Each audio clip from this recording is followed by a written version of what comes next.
안녕하십니까. 아지사랑병원의 변재영 원장입니다.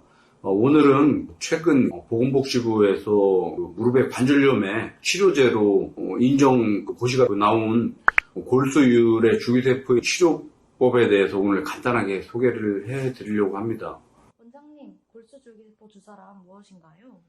과거에도 사실 골수에서 혈액을 채취해가지고 의학적으로 치료는 했었습니다. 특히 혈액암이 있는 분들인 경우에 골수 이식한다는 얘기 가끔 들어보셨지 않습니까? 다 그게 이제 조기세포를 이용하거나 건강한 세포를 이식하는 건데, 골수라고 하면은 소아에는 골수 부위가 많은데 어른이 되면은 주로 혈액을 만들고 조기세포가 있는 골수가 주로 골반 부위가 되는데, 골반에 있는 그 혈액 안에는 혈액만 있는 것이 아니고 조기세포가 있거든요. 이거 이외에도 염증이나 세포 분화에도 영향을 주는 사이토카인이나 성장 인자들이 있게 되는데, 이런 복합적인 효과가 관절염을 치료하는 데 효과가 있다고 국가로부터 인정이 돼서 보건복지부에서 인정 비급여로 고시가 나오게 되었습니다. 지금 나와 있는 것이 고시가 나와 있는 내용이 되겠고요.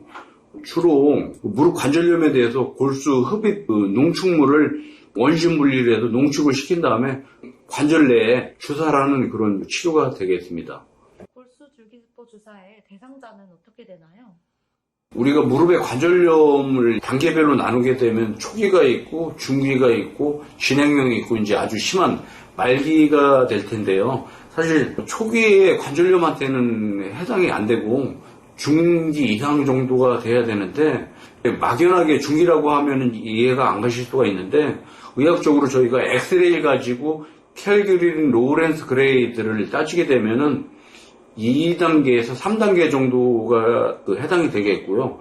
이런 경우는 보통 엑스레이 찍게 되면은 관절 간격이 좁아지기 시작하는 단계가 2단계 정도가 되거든요. 그 이후의 분들은 해당이 된다고 보시면 될 것 같고요.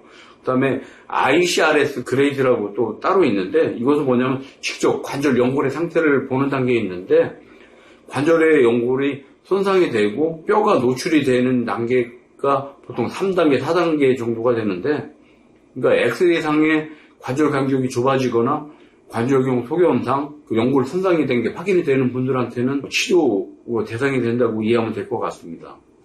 골수줄기세포 주사의 치료 과정은 어떻게 되나요? 과거에 우리가 골수에서 골수 혈액을 뽑아서 치료했던 그런 과정하고 비슷한 면이 상당히 많고요. 골수 혈액을 뽑을 수 있는 방법은 두 가지가 있는데, 보통 일반적으로는 뒤쪽, 장골이라는 그 넓은 뼈가 있거든요. 장골 뒤쪽에서 많이 뽑게 되는데, 무릎에 치료하는 경우에는 뒤쪽에 하면 아무래도 그 자세를 바꾸거나 그러는 상황이 됐기 때문에 보통 누워있는 상태나 약간 옆으로 누워있는 상태 정도가 적당한데, 뼈에서 일정한 부위에서 혈액을 채취를 하게 되는데, 보통 그 과정은 저심 마취까지도 사실 필요는 없고요. 수면 마취 정도면 가능하겠고, 혈액을 일정량을 뽑게 되면 그 혈액을 분리를 할 수 있는 키트가 있습니다. 그런 장치가 있는데, 거기에 삽입을 한 후에 일정한 조건 하에서 원시 분리를 하게 되면은 아래쪽에는 적혈구가 놓이게 되겠고, 맨 위층으로는 혈장이 놓이게 되는데, 적혈구와 혈장 사이에 줄기세포층이 놓이게 되거든요. 그 부위에는 골수에서 유래한 줄기세포가 있으니까 연골세포로 분화가 되고 재생이 될 수가 있을 거고, 이거 이외에도 성장인자도 있을 것이고, 염증을 억제하고 세포가 분해하는 데도 긍정적인 사이토카인 같은 여러 물질들이 있게 되는데, 이것을 분리해서 이제 관절에 주사를 놓게 되겠습니다. 골수줄기세포 주사 치료는 어떤 효과가 있을까요? 첫째는 줄기세포를 직접적으로 병변 부위에, 관절염이 있는 부위에 주사를 놓는다는 긍정적인 효과도 있고요. 그거 이외에도 염증을 억제하는 사이토카인이나 세포가 분화가 되고 세포가 재생이 되는데 영향을 줄 수 있는 성장 인자들이 다 같이 모여있기 때문에 상당히 효과가 있다고 볼 수가 있고요. 1차적으로 관절염물이나 염증을 제거하고 통증을 완화시키고 세포를 재생을 시킬 수가 있기 때문에 연골도 재생이 되지만 관절의 기능도 개선이 되는 여러 가지 좋은 효과들이 놓이게 되겠고요.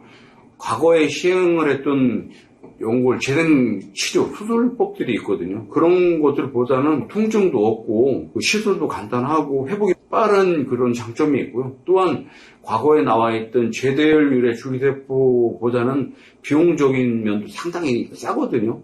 그렇기 때문에 무릎에 관절염이 있는데 심하지 않은 분들이라면 좋은 치료의 대상이 될 수가 있을 것이고, 이런 치료가 성공이 된다면 나중에 인공관절 수술도 안 할 수가 있으니까 좋은 치료법이라고 생각이 들어서 오늘 소개를 하고 있습니다. 마지막으로 정리 말씀 부탁드릴게요.